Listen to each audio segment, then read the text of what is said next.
This show is intended for all audiences, but some content may not be suitable for all listeners. Listener caution is advised.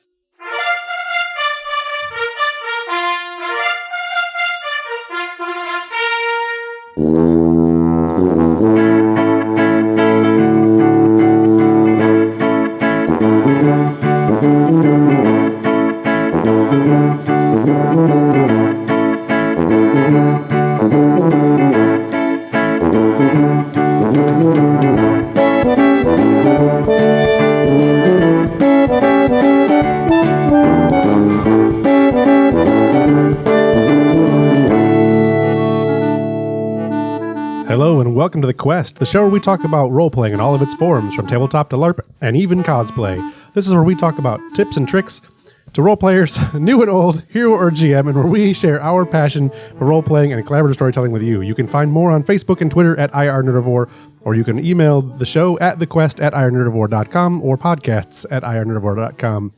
And that was the worst intro I've ever done. You screwed it up so whatever, bad. it's fine. That's all right. You're new to this, right? I was digging the music too much. I couldn't help it. But I am your host, Jeff Harvey, and with me today is, to my, whatever direction this is over here is, that you can't see anyway, it doesn't matter, Laura. And I also have Derek with me, who is the first time joining us on The Quest. You may remember him from the Nerdivore podcast, where he was on our, so far, most successful Iron Nerdivore podcast. It's not the first time on the Quest.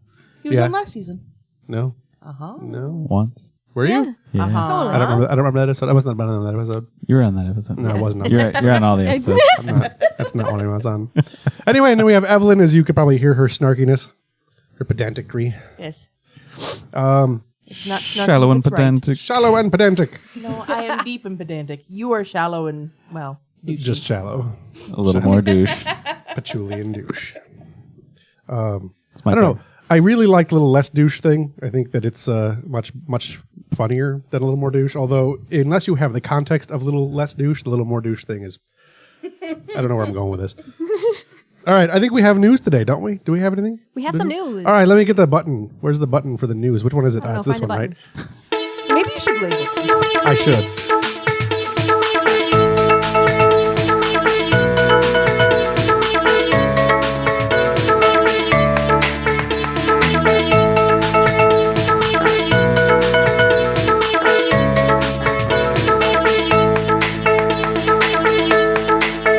Actually, to be fair, I do label them for the Iron Nerdivore show. I just didn't label them for this one because I'm lazy. Slacker. Yeah.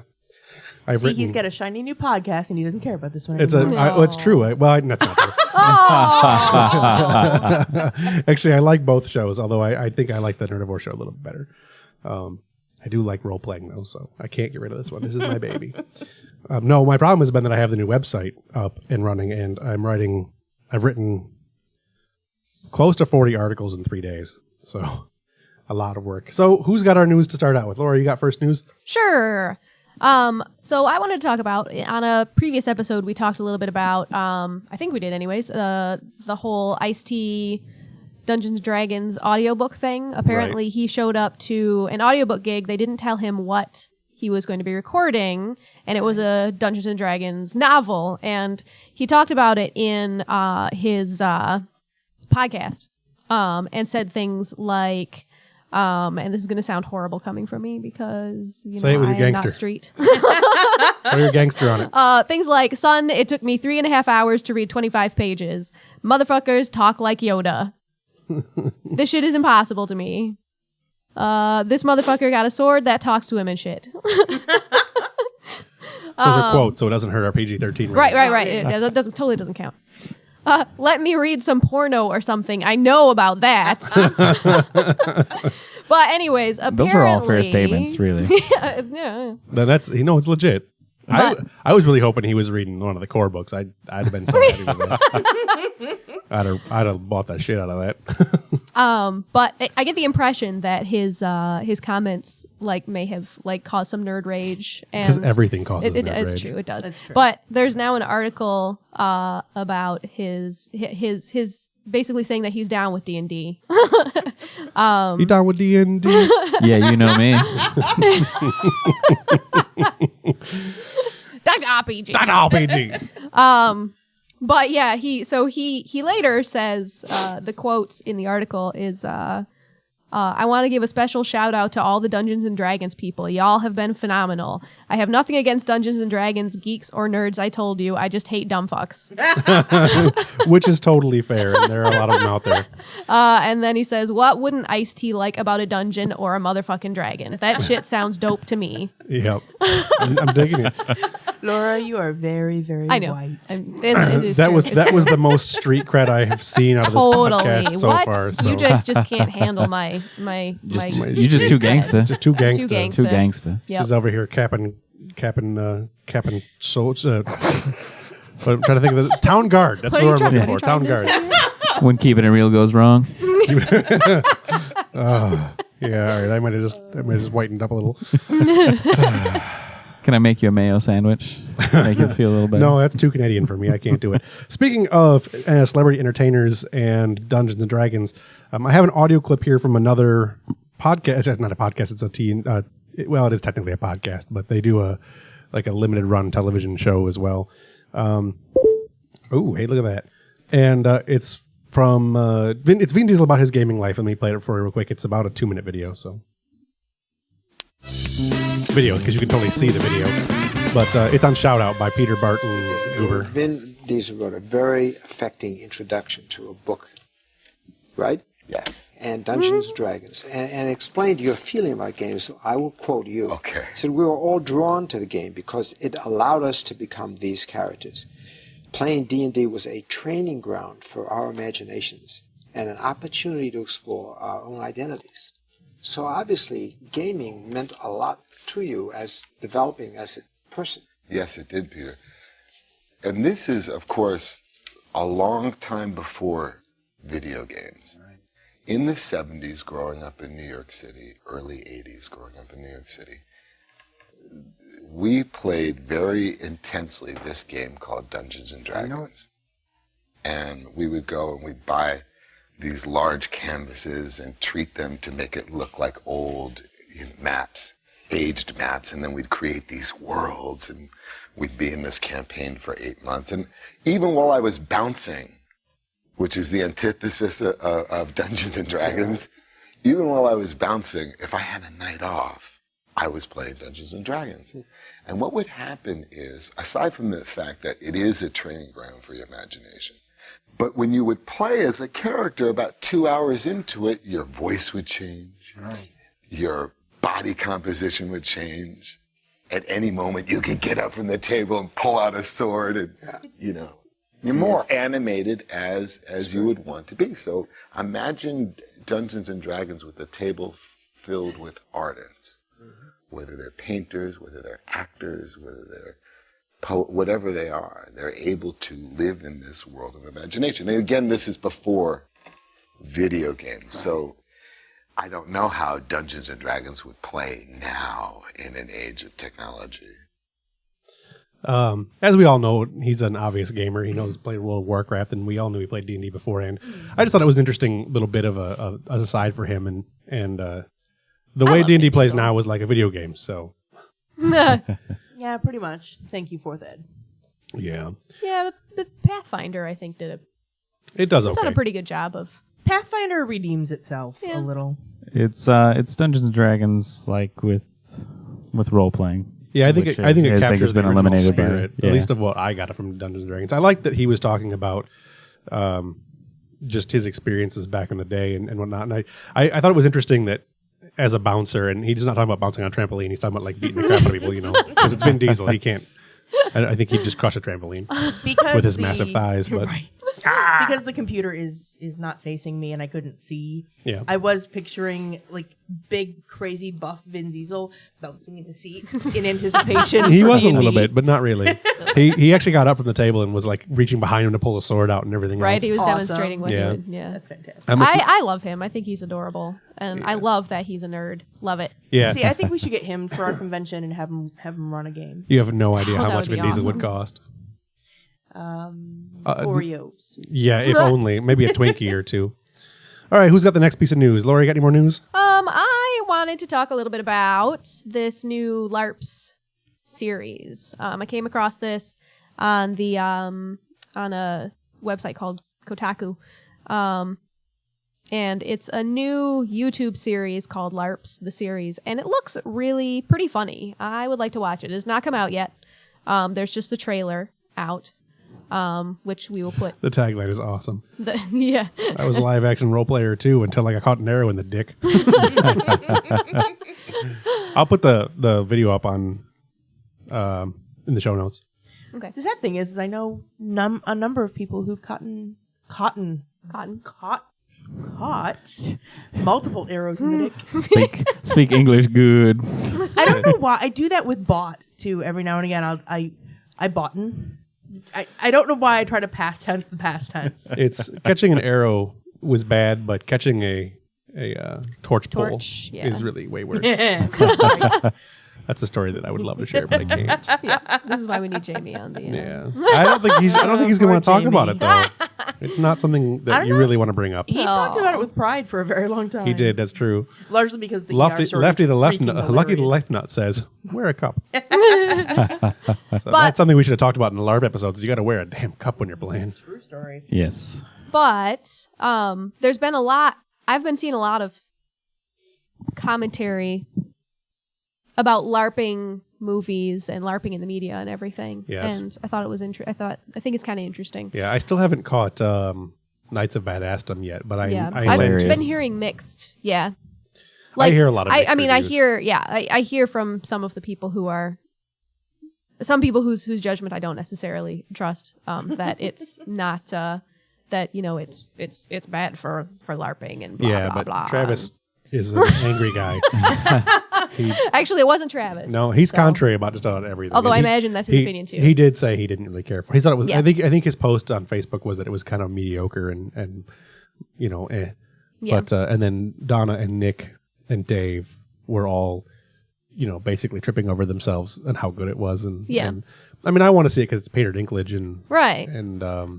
Steve Steve's on. Steven Zahn, Zahn, Summer Glau, Summer Glau. Ryan That's what I'm Kwanson. thinking of.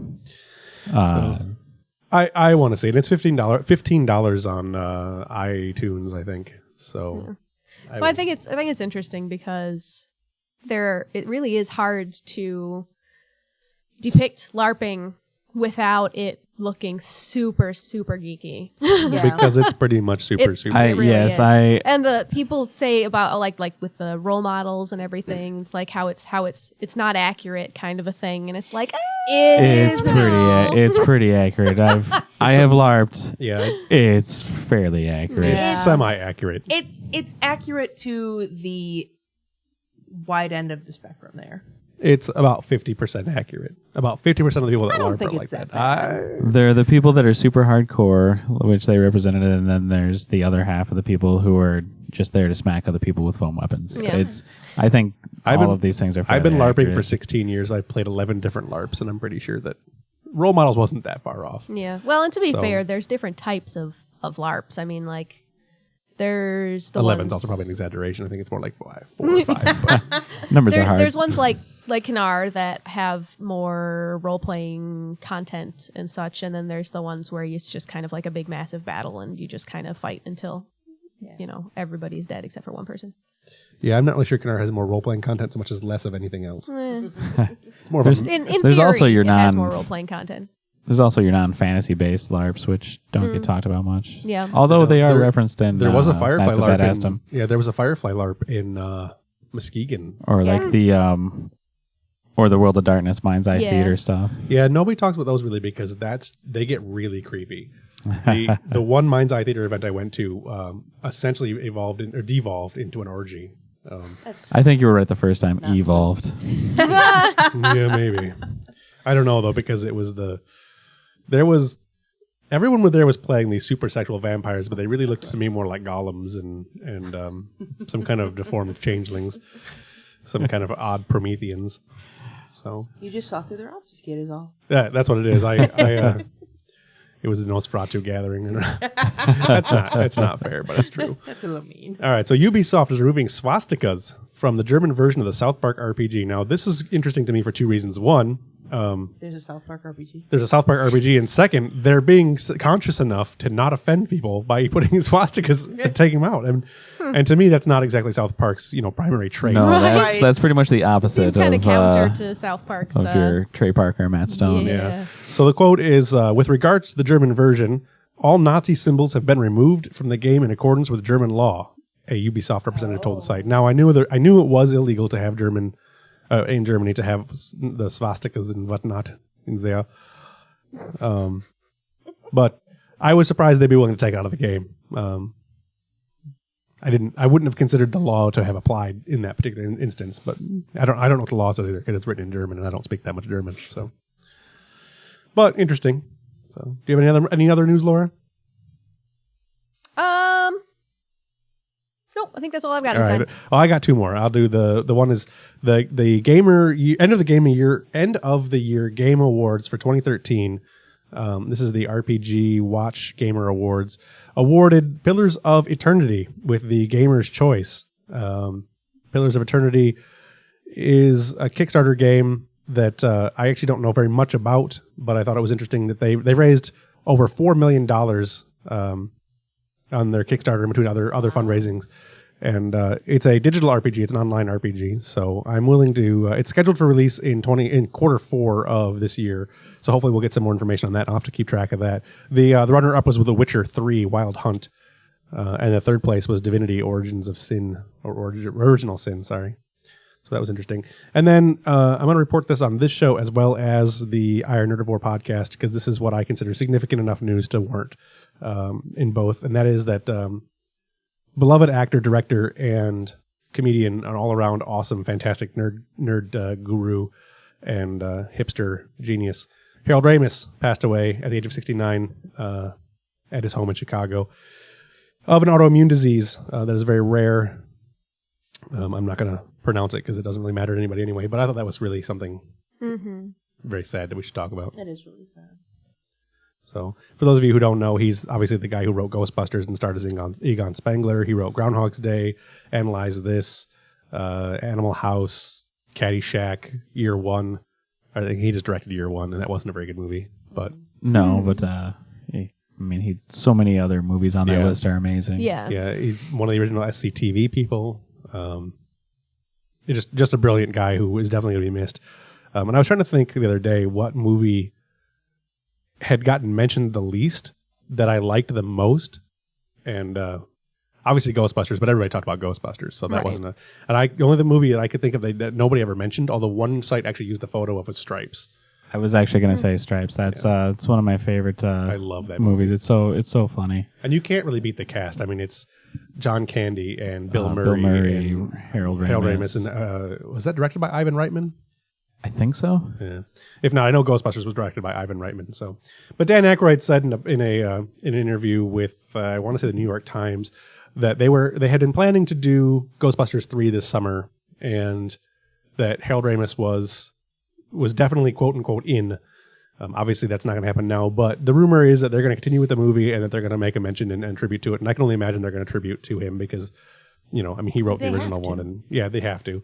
And I think one of my favorite posts that I've seen on Facebook about the entire thing was the drawing that someone did of the ghost of Harold Ramis in the Ghostbusters trap and the other three of them waving to him. I'm still a little touched by that. So Yeah, well, the day before that post surfaced, we had been talking about him dying and kind of glibly saying, it would be kind of a neat tribute for them to go ahead with Ghostbusters 3 and have them busting Egon's ghost. yeah, a little tasteless, but right up his alley. So. Yeah. But that Tasteless, is but all in good taste. yeah, tasteless, but somewhat tasty, like a Twinkie. So, anyway, that's the news we have for today. You can find some more news on irnerdivore.com. Lots of geek-related news there. Not a whole lot of RPG news up right now, but I'm working on it, so bear with me. I can only write so many articles. So, if you want to write for the site, just go to the site and look around. There's stuff there. We'll talk about it more in the Iron Nerdivore podcast. So, all right. So let's do our music and then get into the other thing.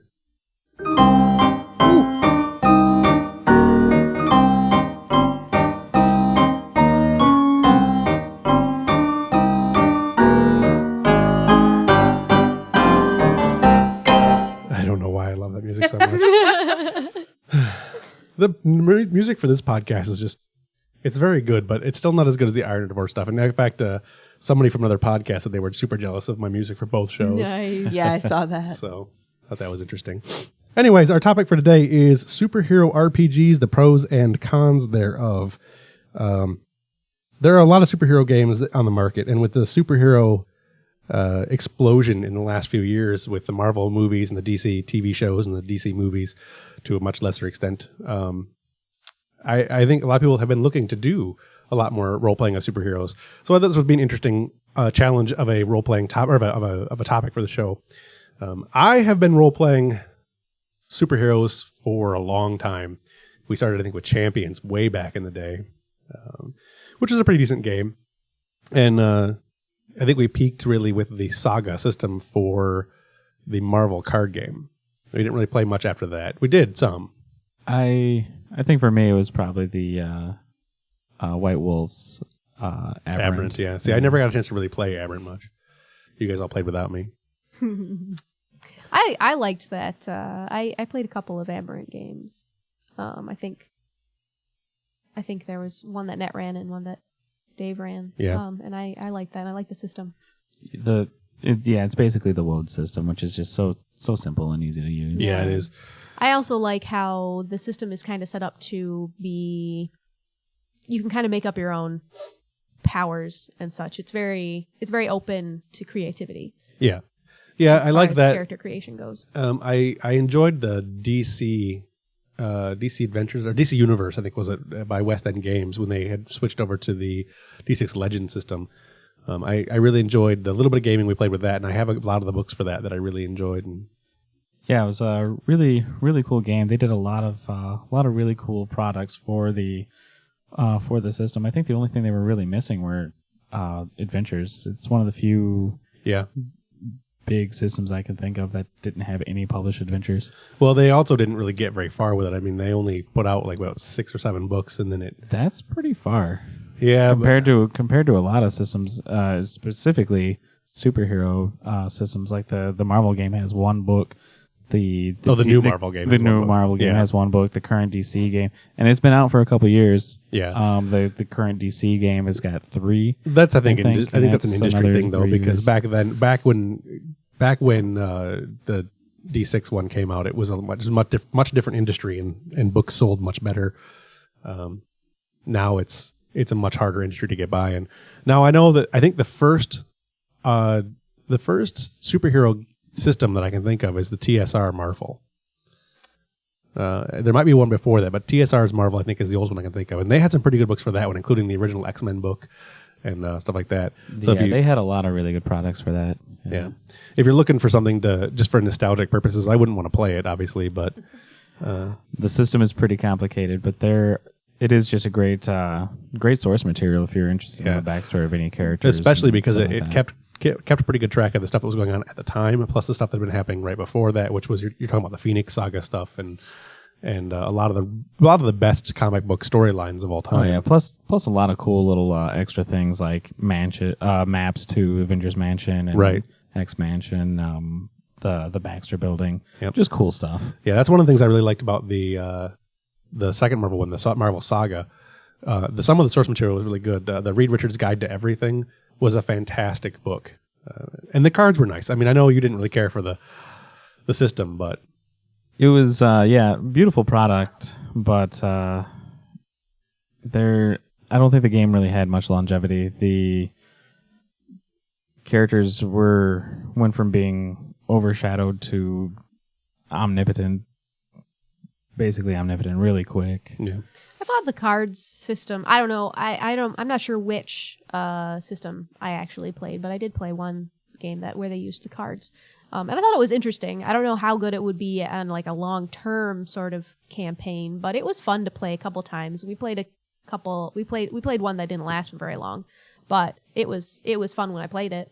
I actually liked the system because as a GM, it allowed for a lot more free flow. Now it was really hard to run because you had to have a lot of free-flowing creativity as a GM. Otherwise, if your players were quicker-witted than you were, they could really dominate your game fast. That happened to Jeanette in her game. Derek myself, Brandon, and Jamie, not the ideal group if you have to maintain control. No, you really don't want that. No, I mean, we're I've great. I've heard stories. Like if you want to play 7th Sea, we're a good group, but you got to be at top of your stuff. Like there's not many people that I think could run a game with us as the players.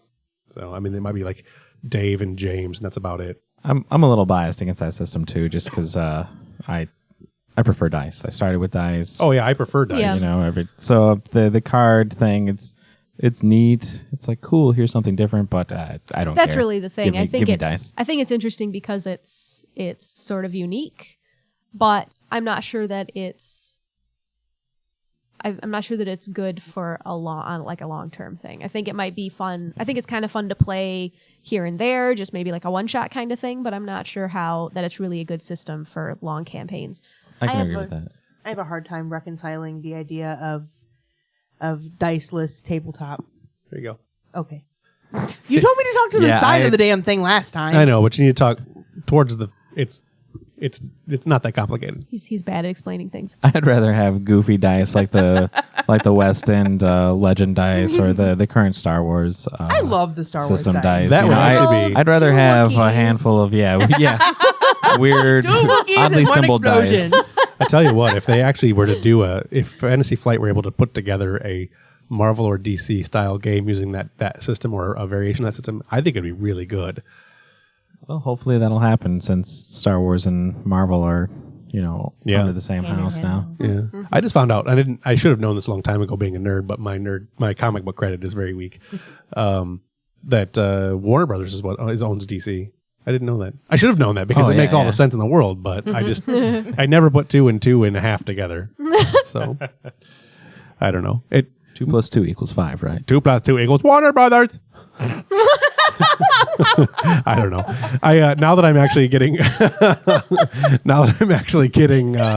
press releases from Warner Brothers, I'm getting a lot of DC press releases, which is nice. Sweet. So, but I would say that your notion that the game was very good, that the card game was good for one shots and whatnot, is actually true of really almost every superhero type adventure, other than maybe the WOD system. But it's so hard to maintain a quality superhero game and maintain a comic book feel to it. I mean, you can have games where there are superpowers, but you're really just a bunch of badass mages or Jedi or something. And I think that's one of the major drawbacks to running a campaign that is superhero based. It's so hard to continue because the heroes in comic books are almost always going to win every time. And, they might have a couple of issues where they're down, but for the most part, there isn't a lot of long-term development. It's a lot of short-term development or over huge arcs, like massive 10-year story arcs, Yeah. Well, I think maybe that's why Aberrant seems to work pretty well, because it's a little darker. The world's a little darker and a little more like the WOD system, like the WOD world. So it lends itself better to longer running. Their more epic established setting was campaigns. what really changed That's that game. that's true. Yes, Yeah. the established setting that wasn't based off of characters that have been around since Yeah. the 30s or the It's 60s. a little less Right. comic booky. It's got a comic book feel, more of like an Image or like a 90s Yeah. darker Well, feel, but yeah. it's It was nice because it's- it gave you the opportunity to feel like you were being part of a unique world rather than trying to take over the Marvel or DC worlds. I mean, one of the biggest drawbacks to running any game really in an established setting is trying to maintain the truth of that setting. Yeah. Right. So. But I know that Derek, you've complained about the Star Wars game playing in established timelines in Star Wars because you don't want to mess things up, and I have the same problem with comic books. No, yeah, absolutely. Like it's hard to play in those games because I find that you're either ignoring, what's come before, like the source material, or you're being overshadowed by these characters who have, a half century of history. Right. Yeah. Well, and it seems awkward when you establish or when you introduce characters who are already established. Like if you bring in like Iron Man or Captain America or something like that into a game, it's like how do you deal with that? Yeah, you run into problems with trying to compete on a certain level with Batman and Superman too. Right. Yeah. I mean, you're not going to be the biggest, baddest heroes in the universe if Superman is on the docket. It's just not going to happen. Right. Which can be frustrating as a player because, sometimes you want to be the biggest, baddest superhero on the block. Right. And also, I mean, you come into the point where you've got to have somebody who really knows the material too. The source material has to know really, really well. Otherwise, you get the one nitpicker player who's like, but that's not how it happened. That's not what Jabba said. So, and, Batman was, Batman had 11 sidekicks, not 4, or he's at 7, right? Yeah, he's not the ultimate loner. There have been, in current continuity, 5 Robins. 5. In the current 5 continuity, which is what, a Robins. year and a half old? Yes, Yeah. Whoa. Oh wow. exactly. Not to mention a Batgirl, a Nightwing, and, plus Commissioner Gordon, Alfred, the Justice League. Yes, the entirety of the Justice League. I don't know a lot about comic books. I mean, that's not my niche, and even I would argue that Batman's not the ultimate loner. No, No. Wait, who he's... said that? Really? Several people say that, That's foolish. and it makes me laugh every Those time. people are dumb. Yeah, that's why we talked about it in the Iron Nerdivore podcast last episode. A Yeah, I little bit. remember listening to that. Yeah, and I think we came to the very fast understanding that Punisher is probably the most, the biggest loner. But some of the other cons of running a superhero game in general is trying to find a party that can actually work together. I mean, the Justice League and the X-Men groups like that only work because the writers tell them they have to work. It's if you had that many real life egos, Batman and Superman would not work well together. I think the website Text from Superheroes kind of, at least for me, sums up what reality of life in the Justice League would be. Some comics do really well with the clashing of personalities. Like you'll have issues where some characters just don't like each other, and they have to deal with that while trying to save the world. Yeah, I liked the way they portrayed that in the Marvel Avengers movie between Iron Man and Captain America. Yeah, they have a similar relationship to Batman and Superman, where it's like they're the opposites, but they're also friends. Right. Wouldn't you say that that's true though of any role playing game? I mean, you've got to have your characters have to be able to mesh well, Yeah, I think or what- at least not be able to coexist without killing each other. Yeah, I think I think it's harder in superhero games though because You have matching uniforms. you have it's the sheer amount of gross power that you get for being superheroes. You're not talking about you have to work together. Like, your mage doesn't have to work with your warrior in order to stay alive because you've got Colossus and Cyclops. They don't have to work together. They don't. So I don't know. Superman does not need Batman. Right. No, Superman does not. So I mean, if that's where it comes in. Really, is the superheroes are by themselves supposed to be some of the greatest heroes in the land, whereas in D&D and Star Wars and all that, they're designed to be ensemble casts. The Avengers and whatnot are individuals who were put together for a reason. Or Justice League is like that. There's 10,000 people in Justice League, and they're all crammed together to work for a common goal. But when that common goal isn't there, they all have their individual stories. And in role playing, it's a lot harder to tell that individual story for 4, 6, 8, 10 people. 10 people is crazy. You shouldn't run a game that big. But if you've got 5 players, that's 5 individual stories that need to be told in order to keep those superhero egos in check. But you still have to have them working together as a team. Whereas if it was D&D, you've got a cleric, a thief, a mage, a wizard, and a paladin. And the only problem you have really there conflicting is the thief and the paladin. And the mage if he's a douche. Always. The with the superhero things, you have the bigger heroes, so it's tough as a DM. You need bigger villains because these people are established and they're doing their own Right. things most of the time. So there has to be a reason that there are times when Superman does need Batman, and Wonder Woman and the rest of the league, just because When they're fighting X-Men. I don't think that's Why very is fair the for the Justice X-Men. League fighting X-Men? There's been a few Why? comments. It's happened before. There's been a few Crossovers. crossovers.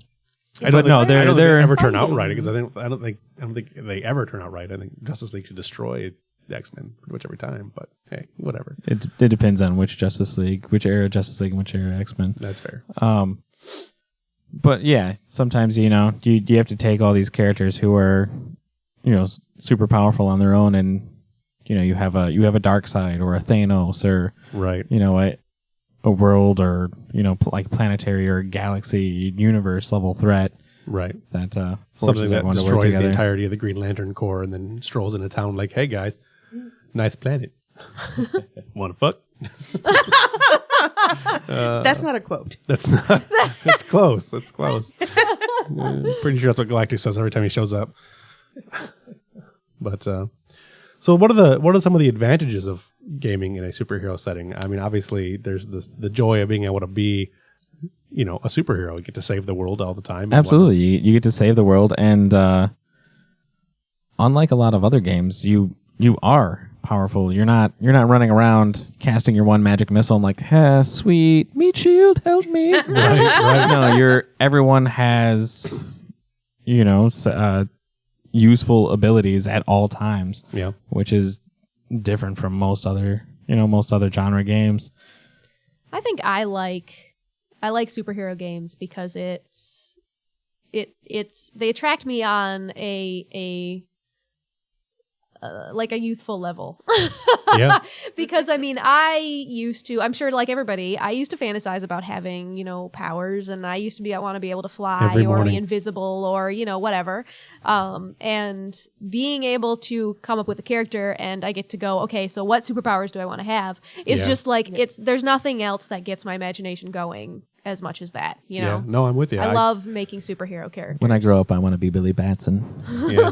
Shazam! I want to grow up to be Superman just because. If I had Superman's powers, I would rule this planet like a god. I mean, who Probably doesn't we- And ask that the is questions? not a superhero. That is not a superhero. That is not. I wake up every morning wish I had Superman's powers. I would heat vision the shit out of some people. Which brings us into playing the dark side of superhero games a little bit. I wasn't going to segue this soon, but I totally worked it in. Yeah.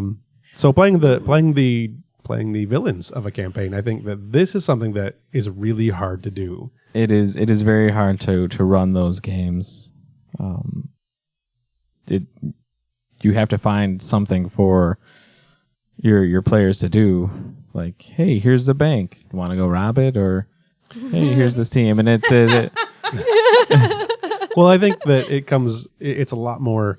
You have to have the right players. You have to have very sandbox capable players in that the villains have to progress the story. The heroes aren't out saving the world that the villains have to go stop yes, the heroes. The stories Right. are so much harder to tell. I mean, it's one of the reasons why whenever the comics publish a series about an established villain, it's almost always that villain redeeming themselves and becoming a hero, or at the very least an anti-hero. Right. And that's not a villain.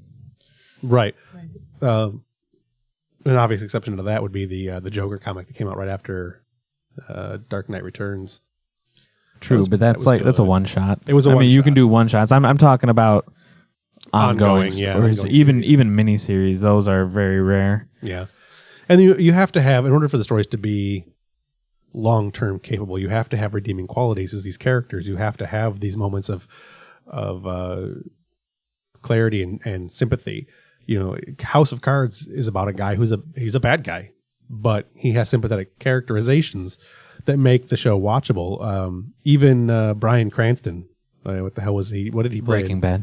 Yeah, but what was the character? Heisenberg. The character he played in that, at least, he's the bad guy through most of it. Same thing with Dexter. But they have their redeeming qualities that make the Right. show more watchable. And Lovable bad guys. the lovable bad guys. And it's really hard to run. It's really hard for players to play those because they always want to get too far one way or the other. You either get too good or you get really dickish. Sometimes I want to blow the world up. I just want to watch it burn. I felt like destroying something beautiful. Sometimes you also have those players who who do things that are so evil that it becomes uncomfortable. Oh, yeah. No, we've done that. This is true. I melted Yeah. Woody. Sure. I melted Woody Harrelson in a game because I couldn't at the time stand Woody Harrelson. Well, and I when don't you get think into that- things The man like is amazing. when you get into things like mind rape and that kind of thing, I mean, I've heard stories about that, and it's just yeah. like I don't know that I'd want to be The party- involved in. The party basically wiped the mind of Miss Fantastic and then possessed her body for not explicitly sexual reasons, but they were also quite heavily hinted at a couple times, as well as a lot of other things that it did with the body as far as going out and committing crimes and committing acts of violence and whatnot as in possession of Miss Fantastic's body. And I was that in becomes a little. it was little very it was a uncomfortable. little uncomfortable for the GM and for some of the players. Brandon, Yeah, it was. Brandon a little and I, rough. yeah, Brandon and I were not quite that bad in that one. I was just a brutish character who liked watching videotapes and had a crush on She-Hulk. I just blew stuff up. Yeah, No, I wasn't possessing people. pretty. No, you weren't doing the possessions. That was pretty much all Jamie. But Brandon beat the crap out of Thing. I think was it just crushed Thing's face. It was like one round into combat. He's like, "Oh, the Fantastic Four's been beat." I mean, I wasn't killing. I wasn't killing characters like I was trying out to be in Saw or Hustle or anything. But I was running around killing heroes in the game. Yes. Well, and I guess you have to know what kind of game you want to play. Like, are you playing a dark villains game, or are you wanting to do more like the Mustache sort of twirling? campy, like Right. yeah. Yeah, well, I mean, even in the dark comics, there are not a whole lot of hero and villain deaths. I mean, Joker's a pretty dark character, and he's killed people, but rarely has he ever killed heroes.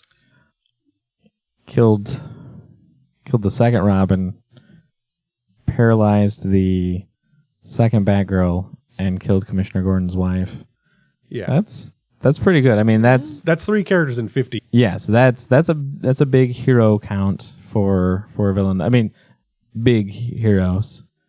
There's also little minor guys that have been killed, but Right. And how many villains has Superman killed in the 87 years Superman's been around? 3. 3 in 81 years, I think. 1933 is when he was created, so 81 years. That's a pretty good, and that's not the way our heroes or villains really ever played. And maybe it's just our group. But there's so much the villain will come back. We know he'll come back. Why don't we just kill him now? Then we don't have to deal with him in the future. And, some villains you can get away with doing that. Like, you can kill 1 million Dr. Dooms because there's always another Dr. Doom. He was obviously some kind of Doom bot or something. But you can only kill one Doc Octopus. You can only kill one Joker. Well, you think you've only killed, the one Doc Octopus, but then he takes over your body. All right, that's And he becomes a superior Spider-Man. yeah. I have not read those, but I'd like to. Very good. Yeah. Dan Slott is amazing. But I mean, if you kill Professor X, he's dead. There's no.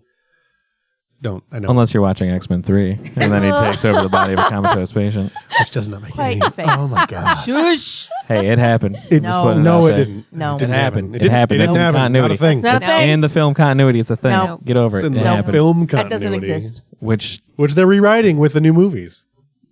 still happened, even in those. It's being rewritten. Yeah. At this point, it still happened. It's past your bedtime. You're getting delusional again. It's not a delusion. It's simply grandeur. All right, so we talked about superhero powers and everything else, and being the superhero groups and creating a group. I would like to know a bit of what your ideal superpower would be. If you only get one superpower, you wake up tomorrow morning, you got one superpower. What is it going to be, and what's the first thing you do with it, Laura? Well, my thing was always to be able to fly. That doesn't make a very good role playing character, but in real life, I just want to be able to fly. Yeah, you could do a lot with flight, though. I mean, there's some characters that have flight that, But you need other but powers is it to just- go yeah, with I mean, that just flight. being able to fly. Otherwise, I mean, you can't go very high because you can't breathe. well, You can't go very fast because of friction. yeah. You got to bring physics into this. You shit. you can't see. You can wear goggles. You can wear a helmet. You can wear an oxygen mask. You can There are things you can do, but throw I mean, some Batman tech those in things are there. heavy. Batman, if he could fly. That's all I'm saying. He'd be scary if he could fly. Also Batman can telekinesis. do anything. You can't have Telekinesis two, was also though. on my Yeah. also on my list. All right, Derek, what's your ideal? What's the superpower you want to have, and what's the very first thing you do with it? This might make me a bad person, but I would like telepathy, and I would probably make myself rich, That's, and then I would use it to help people. you got to have that. No, that's fair. You got to have that Tony Stark money. Yeah. I mean, that's a superpower. Money. Stark's wallet. That's a superpower. That's I kind can of get what I was going to behind. go with. I was Yeah. going to I want Stark and Wayne's money together. I want it all. I want Lex Luthor money. I don't know where he gets it from, but he's always got billions and billions. So, Evelyn? If I am being selfish, pyrokinesis. Nice. And the first thing would probably wind up being spontaneous combustion of some asshole on the expressway. I like the pretty lights. Yeah. So that is why I can't have superpowers. So Evelyn would not be a hero. No. Yeah. If I'm not being selfish, it would be some sort of healing power. Yeah. But probably really the pyrokinesis. Probably pyrokinesis. Yeah. I mean, let's be honest here. Come on. I'd set people on fire. And I'd laugh. Nothing. I would go with. Blame Derek, his evil is washing off on me. Yes. You're welcome. I think I'd go with resurrection. The resurrection power. Of Where you just keep being resurrected? Yeah, they're like Resurrection Man. It's Mitch just- Shelley. Yeah, basically immortal, but it'd be cool. Except that you have to, die over and right, over yeah. again. Well, yeah, but whatever, shit happens. So either that, or I'd go with like maybe Mystique's transformation, like physical transformation powers, because then I'd make myself rich. That are really the really smart way to go is rogue. Yeah, Yeah, You get everything just temporarily. yeah, no. some Hank Pym size control. That'd be a lot of fun. Super intelligence would be another way to go, like having some Mr. Fantastic type intelligence. Forge. Yeah. And his mutant ability is to make anything he can think of.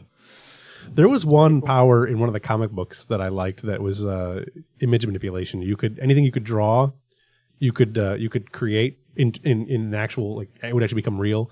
And then something more advanced levels of that power was anything you could get the image of in your head that from like written word or a picture or anything like that. That would be pretty fantastic. But I'd go with resurrection because, I kind of want to live forever. Just Now, just invisibility. immortality. Invisibility would be a useful one for me as a photographer. Except your flash would give you away. I barely ever use Flash. Now, do things you hold turn invisible? Yes. Okay. Well, it's superhero thing. Everything you're Because touching. otherwise it would be your that would be clothes pointless, and- right? Well, Your then you clothes need and a- everything. Yeah. Well, that's why everyone in Marvel wears unstable molecules designed by Reed Richards. Right. Ah, Right. Gotcha. Because that's something we made up, and why the hell not? Well, yeah. It's comic books. Everything's made up. So, beyond that, I think that one of the biggest things about superhero games that make them fun is obviously being able to interact with some of your favorite storylines, story ideas, some of the characters. I mean, Yeah, they're the modern day myths. Exactly. And it's fun to interact with that.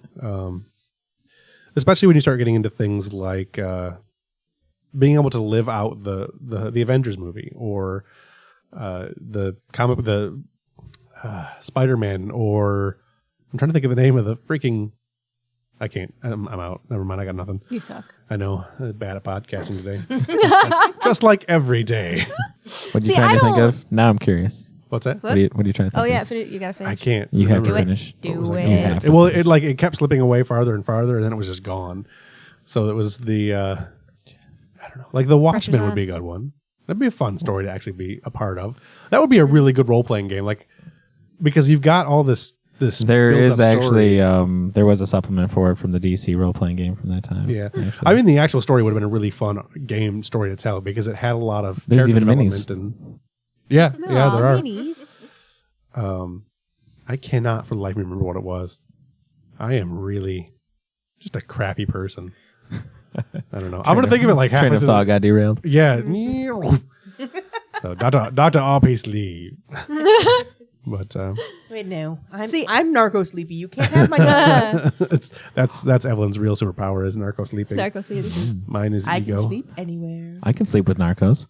That's a whole other thing. Oh, I'm sorry. Those are Necros, dude. That's a different. Oh, Solomon and Grundy want Live Girl too. oh no. He was trying to hook up with Hot Girl. There's your hashtag. Oh, that was. I really like that storyline stuff. Fantastic. The Justice League cartoon. Where's Tim and Tim Sale? Yeah, the Justice League cartoon thing was really, really good. Paul Dini. Shaira, and that was good storyline stuff. You got go and watch that if you haven't seen the Justice League cartoon. It is all on Netflix. It's all on Netflix. Justice League and Justice League Unlimited, and they are from the early 2000s. yeah, and they are worth every second of your time. They are some of the best storylines overarching that I've seen. And a lot of the actual comic writers and stuff from the time were writing episodes. Yeah. You can get a which is lot fantastic. of you can get a lot of really good ideas if you're going to run a game, a superhero game. You can get a lot of really good ideas on how to run an overarching storyline while still having the hero or the monster of the week.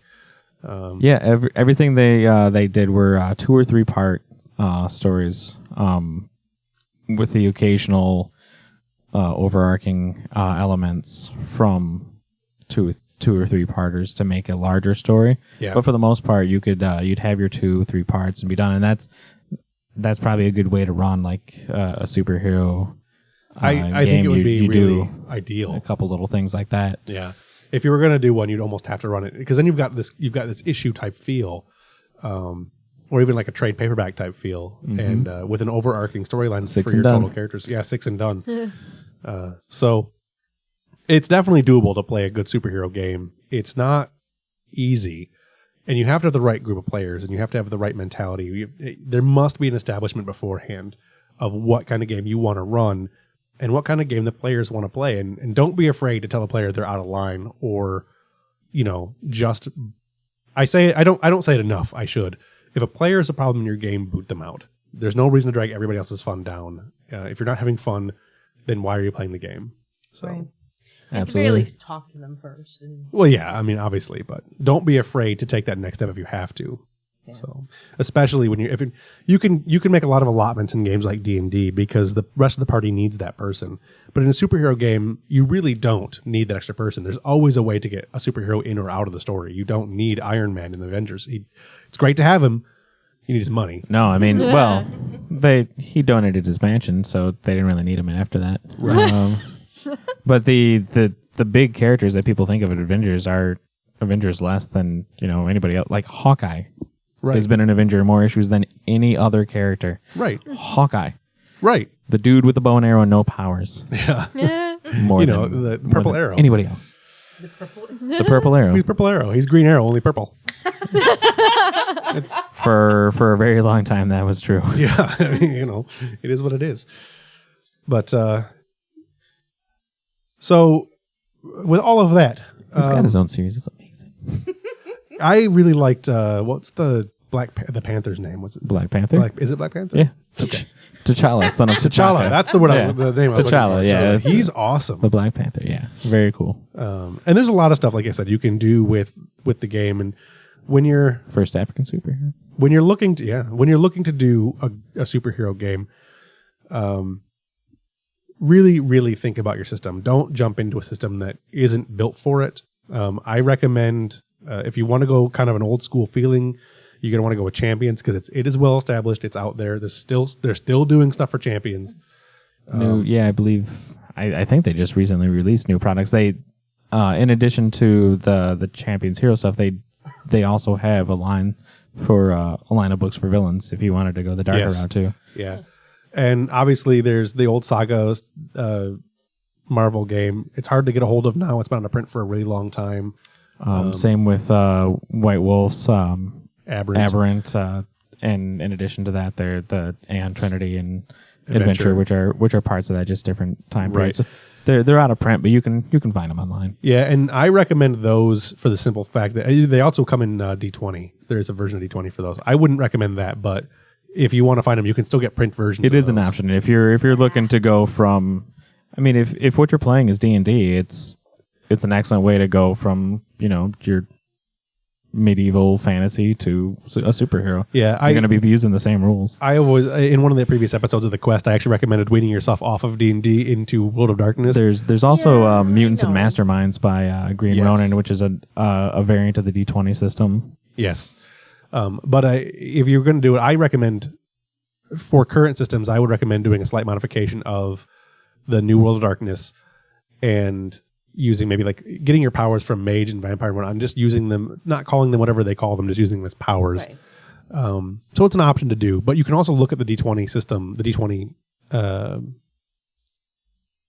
Aberrant and whatnot. I think they might only have Adventure, but I'm pretty sure there's a World of Darkness and some other stuff too. I think there might be there is an Aberrant, but They had all three. yeah, I think, yeah. They published a core book for all three. Okay. So yeah, I would look at those because then you can at least get an idea of what they're supposed to be, and you get the setting material. Yes, and hearkening back to it, may have been that same episode we talked. One of last season's episodes, we talked about do dice make the game, or do dice make the system, or something like that. Does the system make the game? And for me, It can break the game. It yeah, can. for me, World of Darkness is a D10 system. Sure. So I cringe. I physically cringe. For those of you who can't see me, you can picture me physically cringing at the thought of D20 World of Darkness. Oh, I agree. I mean, I think every system has a feel, and the feel is based on the setting is determined on that. L5R did not translate into D20. 7C does not translate into D20. Really, D20 is built for fantasy style RPGs. I don't even think the D20 Modern worked very well. So I like it D20 It Modern, had its pros and actually. cons, but it definitely works best for the high fantasy game. yes. So, but that's my opinion. Like I said, if you're gonna look into doing this, I recommend World of Darkness if you can do it, or else I know a lot of people aren't going to agree with me on this one, but you go back and you find the out of print version of the D6 DC system. The D6 DC system is, there's really good stuff there. I think it had the best comic book feel of all the systems out there, and I liked the books themselves, the physical feel of the books, because they were like comic books. It was the same comic paper from the era. It was and much like the TSR Marvel game, just great source material for all sorts of characters. Yeah. Yep. Go with as original of a story as you can, unless you are a comic book guru, though, because you want to make sure that the other people in the party the people in your game are not citing stupid nerd facts at you like Derek does. IRDB. So, Well, and if you want something different and original, I think Scion is kind of interesting. yes, Sign is very cool. It's not exactly superhero. not quite a superhero, but it's it- similar.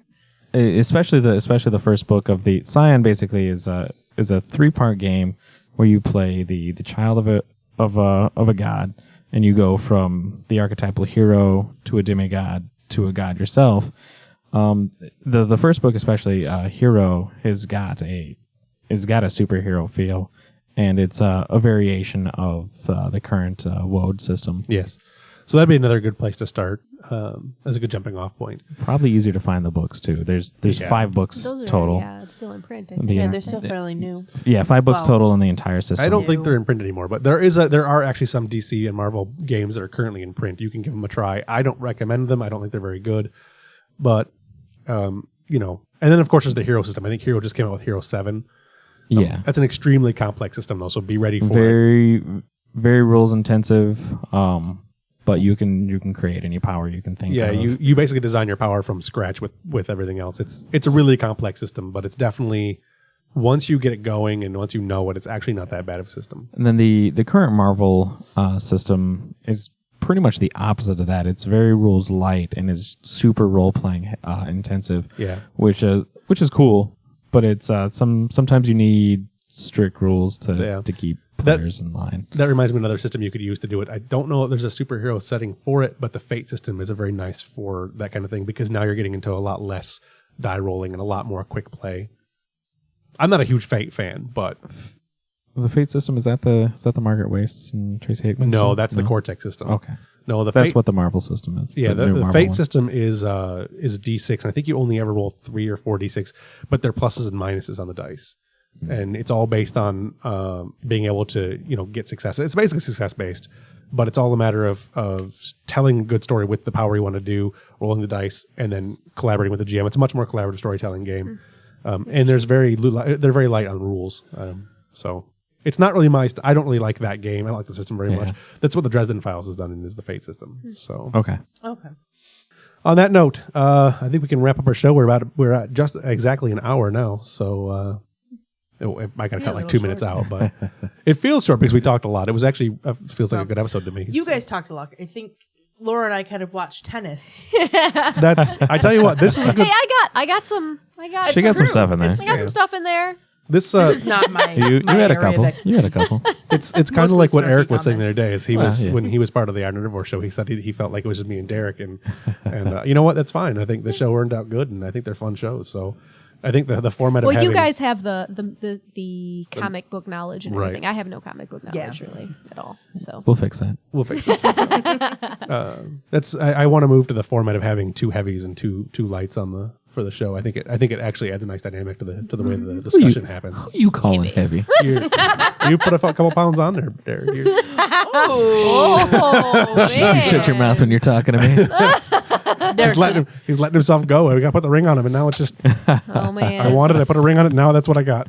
Derek's So- gonna drown his feelings in some chocolate fudge ripple. He's gonna drown his feelings in some Labatt Blue, some Pat Blue Ribbon. Drinking does make podcasting more fun. So, all right. Does anybody have any final thoughts they want to get off their chest before we finish this up? Go ahead. The one area of very minor expertise I have in superhero gaming is US games. I've played 3 superhero games. They've all been US games, and they've all been so freaking hard. And I don't know if it was just the players we were playing with, because not only do you have the aspect of being the big badass and the standalone superhero, but you have the aspect of being yourself. Yeah, I don't think And I've all never that played an extra US game. ego. I've played multiple US games, 3 superheroes, 2 non-superhero. The non-superheroes weren't as bad, Yeah. but you do get those personal feelings that get tied up. Yeah, And it's I wouldn't. Really I don't difficult think to I'd want to maintain. play an US game, which is funny because No, they're most hard. of my characters are really a lot like me, anyways. But having it be You exactly. me, I don't know. There's something. The hardest thing that about makes playing me an US uncomfortable. game, the hardest thing about playing an US game, as Brandon pointed out a couple of years ago, is playing that person's family. But I Yeah. actually want to have an episode that talks just about US games, Yeah. so we can. I also we can feel do like that in I another can. episode. I feel like I can get away with more if I'm not me. Like I can do all the Yeah. despicable things I You want to can- you do, and can everyone's like, "Oh, separate. Derek." Yeah. Yeah.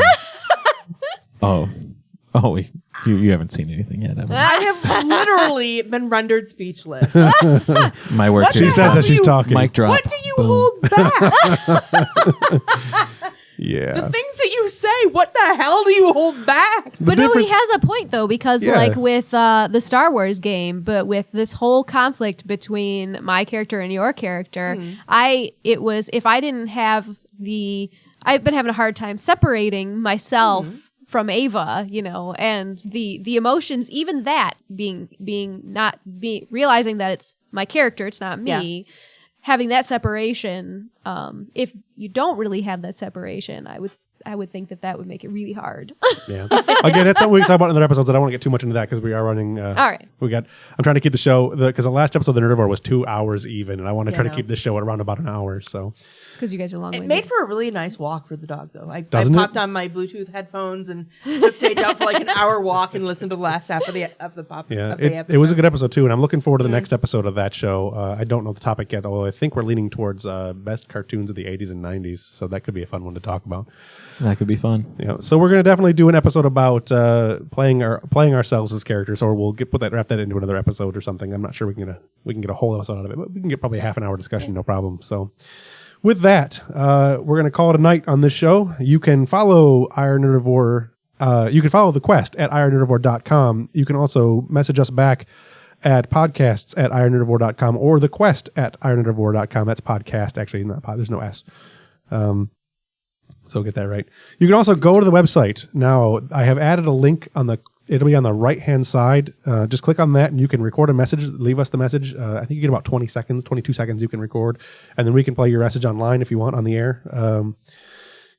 Let us know what your favorite superpower would be, like what power you would get if you had a choice of one superpower, and the first thing you would do with it. We're definitely interested in hearing back from you guys.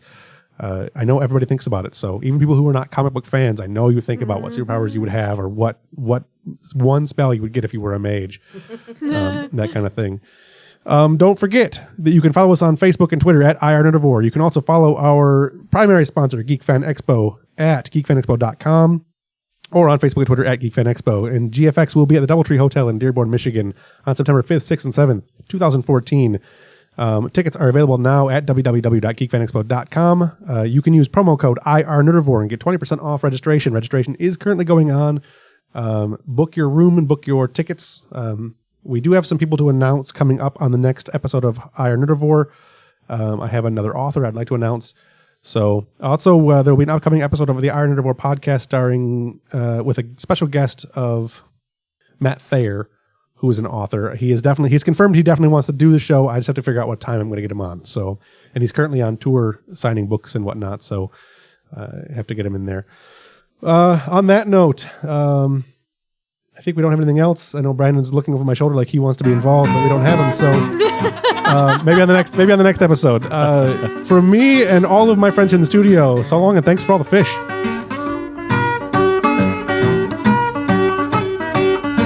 Baby, please don't go.